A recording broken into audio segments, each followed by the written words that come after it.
ดอกกระเทียมดอกขาวจันงามงามเป็นดอกกระเทียมเลยนะ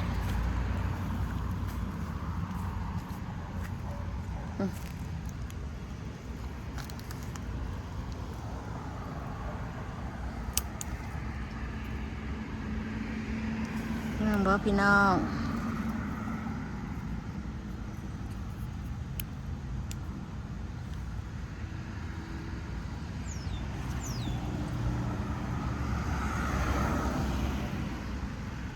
ชวนขน่อยกระเทียมมีหลอกเดี๋ยวเรามาแก่แล้วกันสิได้ตัดหลอกมันได้จักหน่อยตัดออกหัวมันใหญ่เลยพี่น้องโอ้ยบ่ใหญ่ใหญ่หัวใหญ่หัวซับก็เข้าขายตลาดพุ่นละโอ้ยหัวหน่อยได้พี่น้อง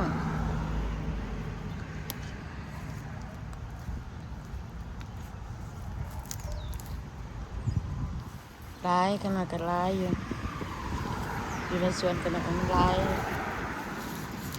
กกหญ้ายางเยอะเลยก็ได้โอ้ยขอโทษพี่น้องเซ่ซ่าไปละ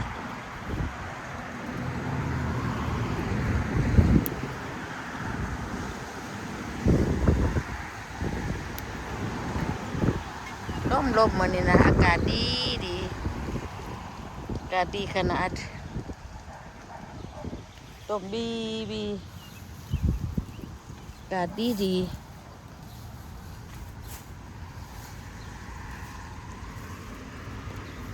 ชวนขน่อยนี่มีแต่กระเทียมชวนได้ไอ้ผักบัวหัวอันนี้มาร์กแอปเปิลขน่อยย่ามนี้มาท่านใหญ่มันแดงมันใหญ่แล้วมันแก่แล้วมันคือ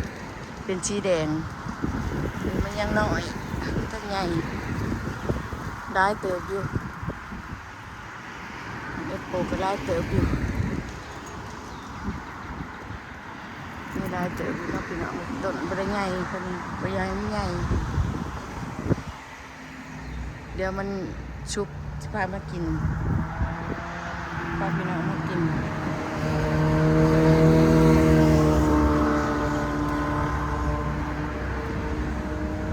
น้ำกันแล้วมาชุบพี่น้อง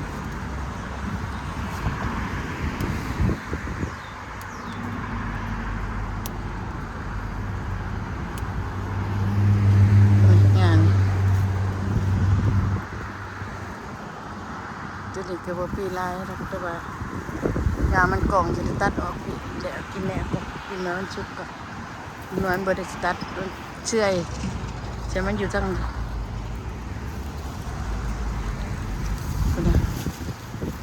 เป็นหัวหมากมันหมากชุบเดี๋ยวมันสิเชื่อยลงเครือกินไปได้เนี่ยร้ายเลย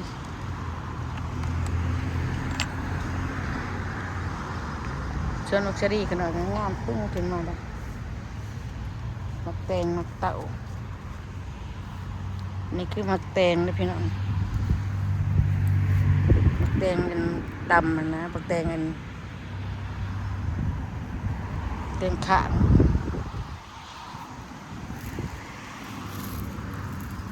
ก็งามนะชมกันหน่อย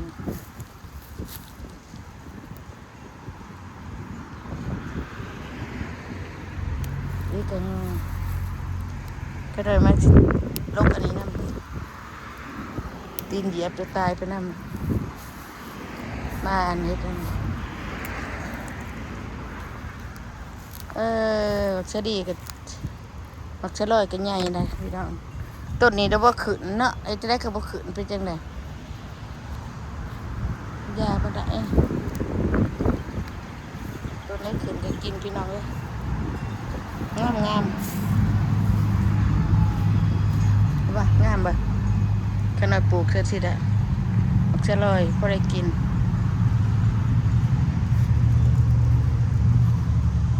เดินน้อยเดียวดิเดินน้อยเดียวกะ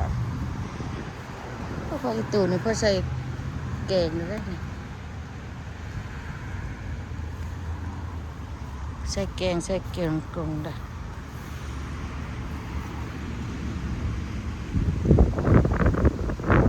ประคองวันนี้ได้โผล่ได้โอ้เฮ็ดอันดอกออกได้พี่น้อง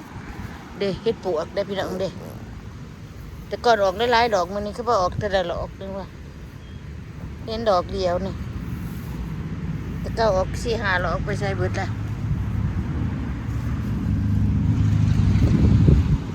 ออกแต่ละดอก2 ดอกนี่ปีกายออก5-6 ดอก7 ดอกได้ปีนี้ไปว่าออกแต่ละดอกจังได๋วะผักตำลิงขนาดจะใหญ่ละหลายเลยนี่สิได้กินแล้วขนาดมาแกงใส่กระดูกผักตำลิงผักตำลังก็ได้เป็นมาแกงใส่กระดูกด้วยพี่น้องแกงใส่กระดูกแซ่บกันมากโอ้ผักเยอะปีนี้สิหลายเติบอยู่กระโดดเอามาตะวันป่ามาปลูกตายเอาครีมมาใส่เงามันแล้วก็แตกผุขึ้น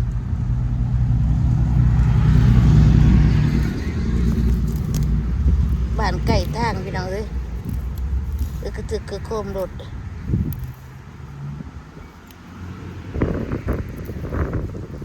มันร่มได้แดดอยู่หักลมดี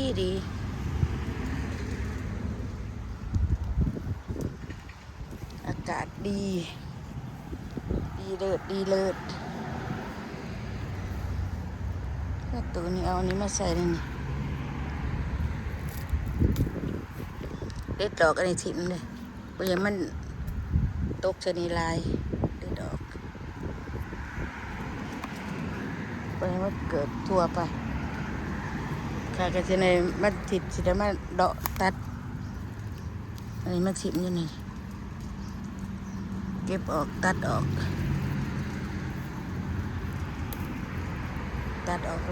ปลาใบตัวได้เชื่อเอาแรง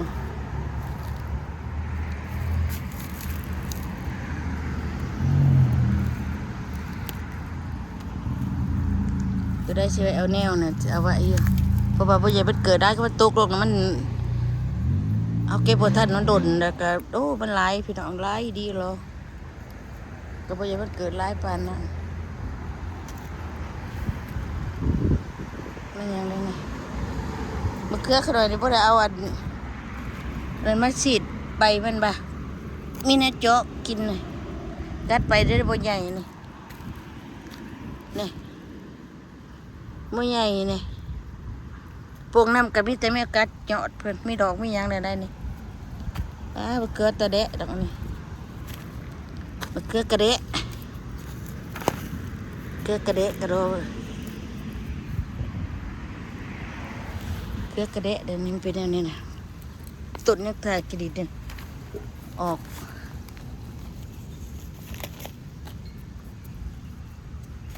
เกลือตัวเดะนี่บักบวบเดียมปลูก3 คุ้มมาออกคุ้มเดียวนี่ละ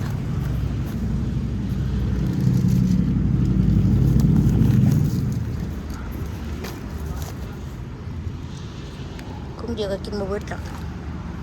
บักเขือตีสิใหญ่บ่เขือคนนี้เนาะพี่น้องเนาะแต่สิได้กินอยู่ว่าเฮ้ยบักเขือนี่ก็มีแมงเจาะหางเจาะหัวเจาะไว้เจาะตอกอยู่ดิเจาะโลดเมื่อเจาะมันเศร้าเจาะเนาะพี่น้องเป็นก็ใหญ่เบิดละ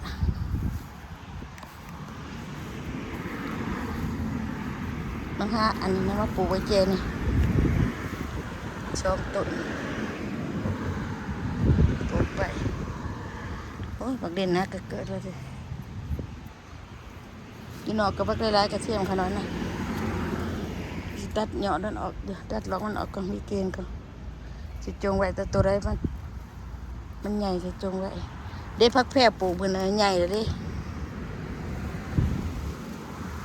สินิบออกมานี่กันผักบุ้งก็มีผักแพรวก็มีได้ทำไมเด็กผักบุ้งขนมปลูกใส่บ้านใส่ผักแพรวเดียวกับเต็มซ้ำแล้วนี่ผักแพรวนะปลูกบ่ได้ยากผักแพรวปลูกใส่ซ้ำนี่มันเอาน้ำใส่ ง่ายชุดโอ้เห็นบ่ลมพี่น้องลมแท้ลมว่ามันกระเด็บขนาดก็เป็นหมากเลยเห็นป่ะสินะเด้ห่วงดอกเป็นหมากก็ยังมาแยมนั่นเนี่ยปีนี้คาชิมีหมากลายหมากอยู่ที่นี่ได้ห่วงอยู่ที่นี่ชะโนมันชนชะโนอันนี้นะปีหน้ามามันเกิดย่างคือเก่าอยู่นี่นะจะหาเห็ดดูอันนั้นเพื่อนให้มันอยู่ใหญ่แล้วก็สีได้กินได้ไหมตัวเคี้ยวตัวนั้นจะเป็นตัวซิปโปได้บะเกลือเดี๋ยวมันยังจริงเจอเข้าไปน้องพี่น้องเนาะปักตัวกับเบอร์ทะเลชาข้างนี้ได้เลยข้าวเครือข้าวเคี่ยเบอร์ละทั่วค่อยก็ได้ข้าวเครือใหญ่เบอร์ละ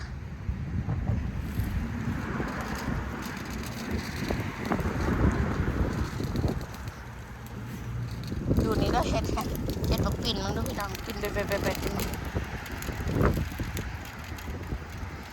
หย่อนยุกตอนนี้หน่อยนี่ซื้อมานะหย่อนยุกก็มันปิวยันปั้งเนี่ยตัวมากกับพัดแบะอยู่นะ